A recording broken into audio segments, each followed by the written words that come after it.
Ayan o, may price pa o. Parang 250 yung price. Hello guys! Magandang tanghali kami ngayon ay palabas ng mga bata. Look here. Hello guys! Happy Sunday sa inyong lahat yan. So guys, papunta po kami ng Oniri ng mga bata. Hi guys! Dinala ko sila dito para maiba naman ang ano nila. Go now there! Mama don't want to go there, it's hot. Hi! Enjoy yung mga bata, makakita man na ng ibang view. Muusok pa yung ano, tubig. Hi guys, it's me again, Me Diary. So guys, for today's video ay hindi po ito cooking vlog.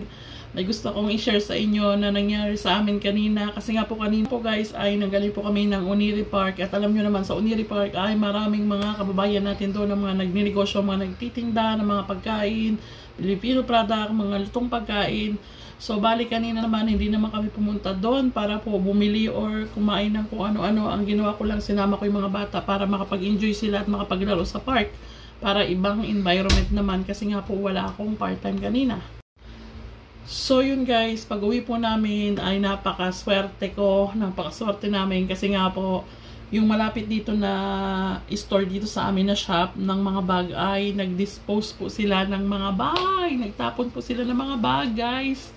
So dahil ako yung doon namin dumaan, nasa basurahan na po siya, isang plastic guys, sobrang dami.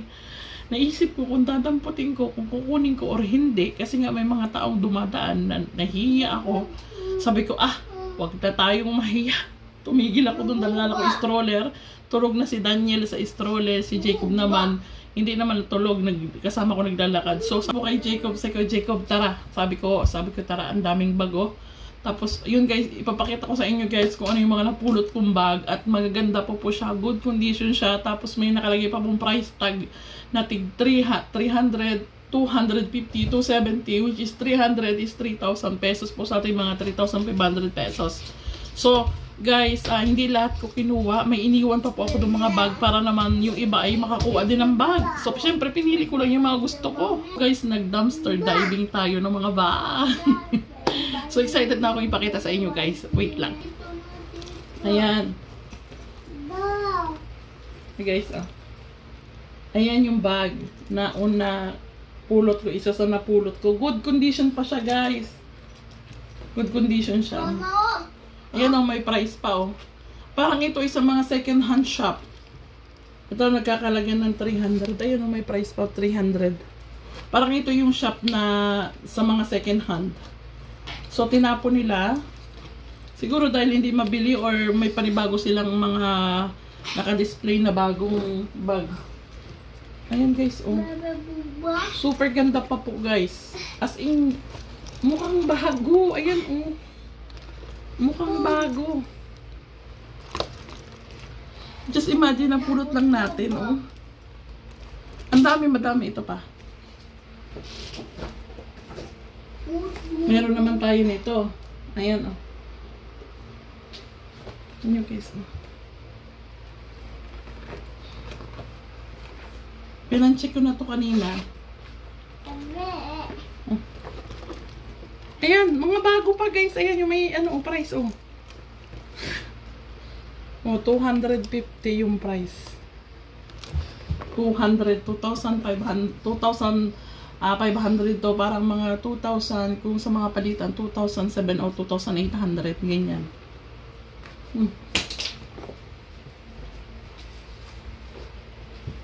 Diba? Guys, ayan may angel Sana ma-share ko man lang to sa inyo, may angel.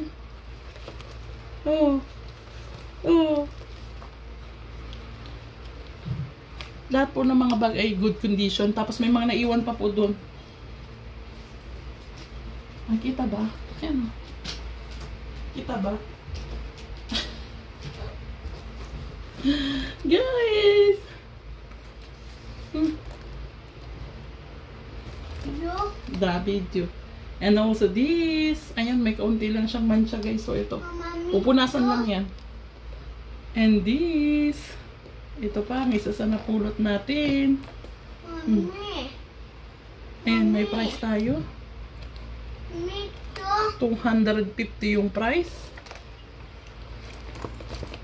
Mga ayos pa yung mga zipper guys. Mga ayos po.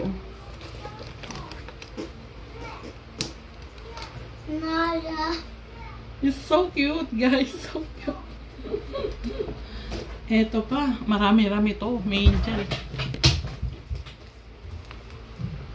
Ito. Ang tatak niya ay Anna Di Blue. Anna Di Blue. Ito pang bibigay ko to kay la mama. Papadala ko sa box. Kasi umorder na ako ng box na jumbo. Ayan. Pwedeng ganito. And pwede din po siyang ganito. Bitbitin natin.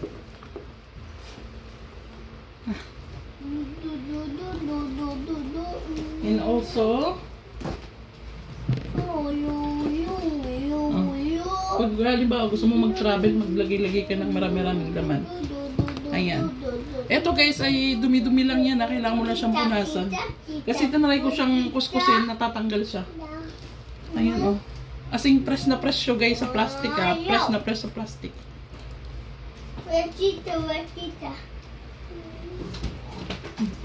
Gusto mo ganito? Ay kung gusto mo naman na, di ko alam kung nakikita nyo ba ako nagmo-model. Ganito? Oh! Guys, pero ito bet ko to guys. Pag halimbawa ako ay pupunta ng province. Ayun, marami siyang malalaman oh. At maganda pa po food condition siya.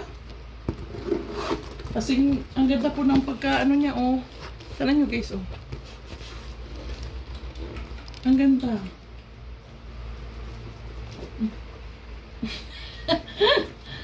Oh my God, I'm so happy guys talaga. As in, nasyak ako na ang daming bag.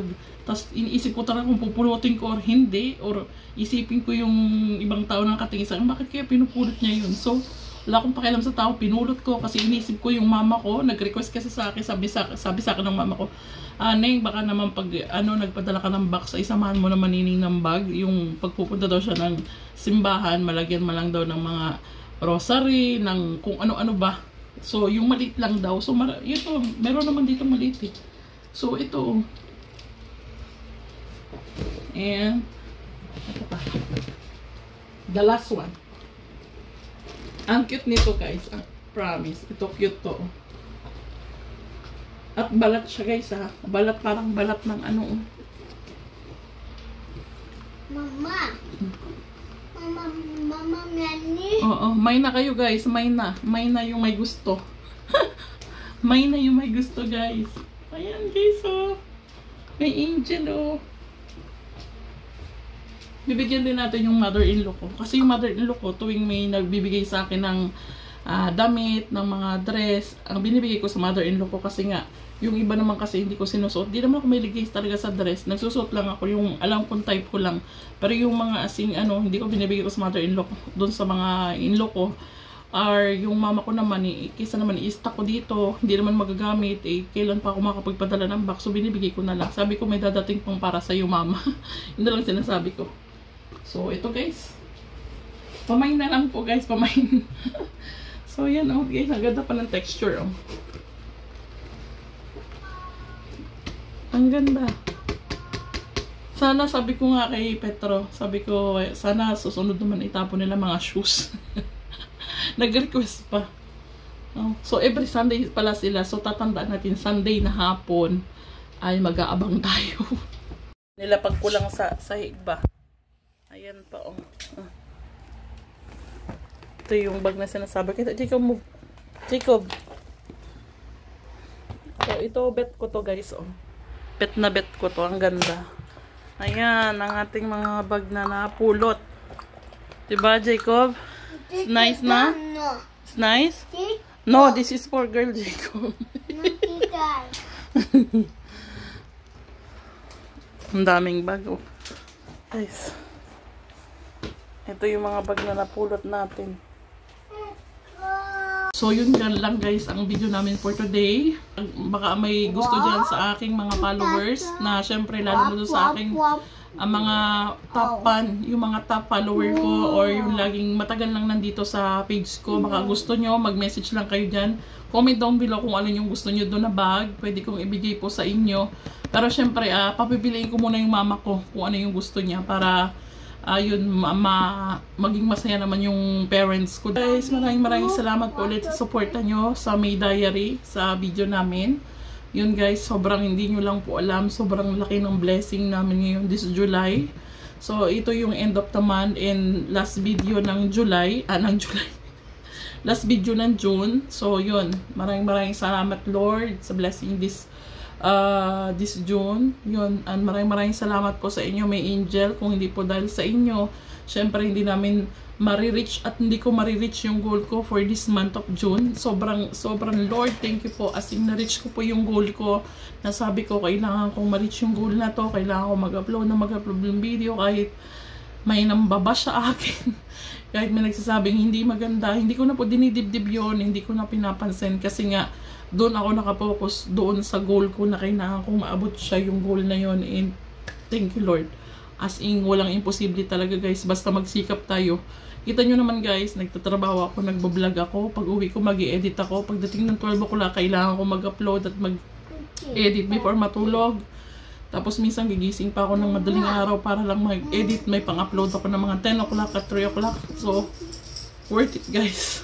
Pag talagang may goal tayo, no, kailangan maging seryoso tayo kung gusto nating ma-achieve yung goal natin. So, yun lang may angel ang ano ko sa inyo. Sana ma-inspire kayo sa akin, sa mga nangyayari sa buhay ko, sa mga pinagdaanan ko. And sa ngayon na talaga nagsisikap ako sa buhay para maabot ko yung mga gusto kong mangyari sa buhay ko. Kahit may edad na tayo, sabi ko nga sa inyo, kahit matanda na tayo, pwede pa naman nating maabot. Hindi naman pala ako asing ganun katanda kasi nasa 30 plus pa lang po ako. So, huwag tayong sumuko kung may mga pangarap tayo, kahit may mga anak na tayo, kahit may mga asawa na tayo, pwede pa rin nating abutin yung pangarap natin. At sabi nga, wala naman daw sa edad yan. Diba sabi nga nung may-ari ng KFC, at the age of 62 ba o 72, saka lang siya saka lang niya na discover yung KFC, yung recipe ng KFC, diba? So, why not, diba? One day, yun na lang. So, yun guys, hanggang dito na lang. May angel, maraming salamat po sa inyong lahat. Maraming salamat po. Good night guys. And yung sabi ko sa inyo, kung may gusto kayo sa mga bag, lalo na sa mga top follower ko, pwede ko pong ibigay po sa inyo yan. Yung mga nasa Pinas po, syempre, kasi nga magpapabox po ako. Pwede ko pong ipa-deliver sa inyo yun by courier. Sila mama na ang bahala nun. So yun lang guys, maraming salamat po. Bye! Good night! Kasi bukas may pasok na!